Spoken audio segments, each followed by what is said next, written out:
Hello everyone, and welcome to Peculiar Occurrences. I am your host, Lilith Nova.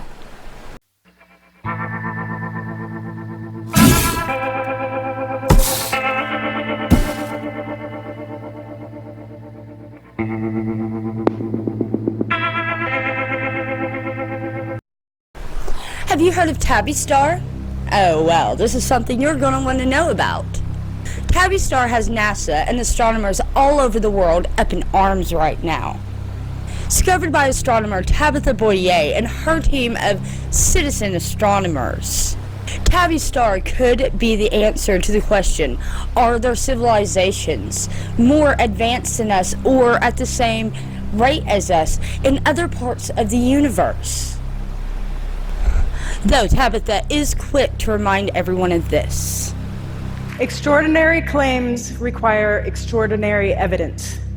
And it is my job, my responsibility as an astronomer to remind people that alien hypotheses should always be a last resort.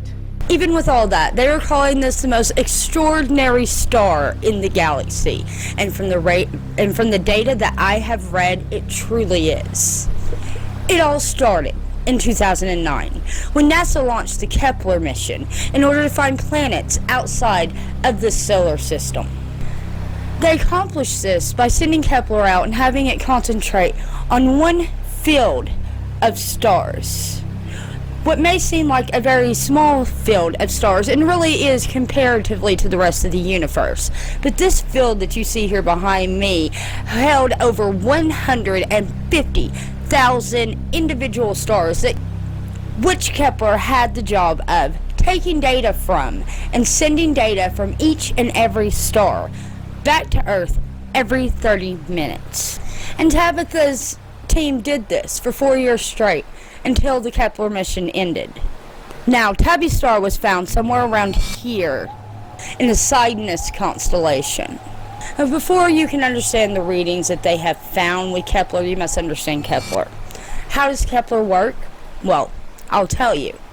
Basically, Kepler's job is to read a stream of light coming from an individual star to Kepler, and for it to wait for there to be breaks in this light. These breaks in light are planets or other objects passing in front of the star and in between Kepler. When these planets and objects pass in between the stars and Kepler, they leave a gap in the light. These gaps on graphs are called transits. This is a transit. Transits are measured in depth and width. Basically, the deeper the spike, the bigger the planet.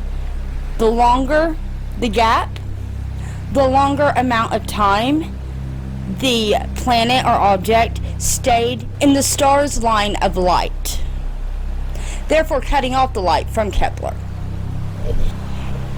In this example, you will see an example of Jupiter and Earth. Jupiter will only leave a 1% spike, while Earth is so small it barely shows up on the radar whatsoever.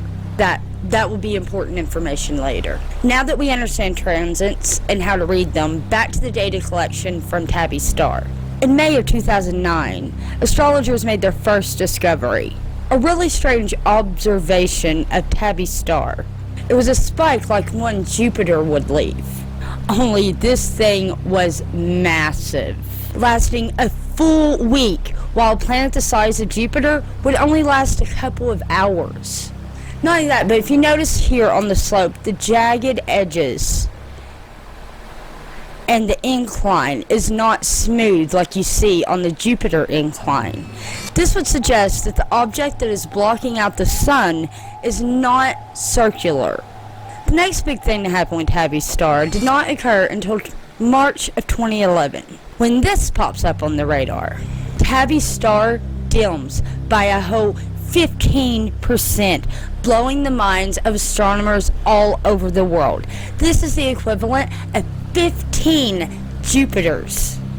This dip, though, was very smooth, actually leading a lot of scientists to believe that it may be some sort of alien megastructure. This went down for about a week and then snapped back to normal in just a matter of days. Then things went quiet again. Alright, now let's skip ahead to February 2013. The data starts coming in very erratic. This is where it gets very interesting. This is what scientists really cannot explain at all. The graphs start going off the charts. There's dips and dops and everything flying here and there. It looks chaotic. There are multiple dips, even some imposed on top of each other, like two events occurring at the same time. They are all different. Some slopes are smooth, some slopes are jagged. Some last only a couple of hours. Some of them lasted for a full week. And this whole event of thousands, hundreds and thousands of massive spikes went on for 100 full days. Literally causing scientists to go through every hypothesis imaginable, not being able to find a feasible answer to what they are seeing that does not involve extraterrestrial life and perhaps even a space battle and us witnessing the destruction of a society or planet. What also blew their minds is this time during this event, Tabby's star dimmed to 20%. That is over 1,000 Earths to make the light dim that much. Which is one reason why they don't want to blame it on asteroids. They say it would take over tens of thousands of asteroids to cause the kinds of dips that they saw. And even then, there's still things that would not explain. They have literally pulled astronomers from all over the world on this. No one can think of a reasonable explanation, but everyone's got a theory. There are actually places where you can go and keep up with this phenomenon. They are still following Tabby's star and putting updates out on forums. If you want to know more about this, I would suggest going and watching, first starting with a TED Talk by astronomer Tabitha Boyage. I would suggest visiting their forums, where you can keep up on all the Tabby star news. I'll be sure to put a link down below. They call it www.whattheflux.com, or the WTF for short. So what do you think about this? Do you think this could be an alien structure, or did we witness the end of an alien civilization? Have you heard of Tabby's star? Let me know down in the comments below. Thank you for joining me for another episode of Peculiar Occurrences. If you like this kind of content, give this video a thumbs up and subscribe to me down below. As well, hit that little bell button while you're there. And I'll see you next video. Just breathe. Have you ever felt? Are you listening? Damn.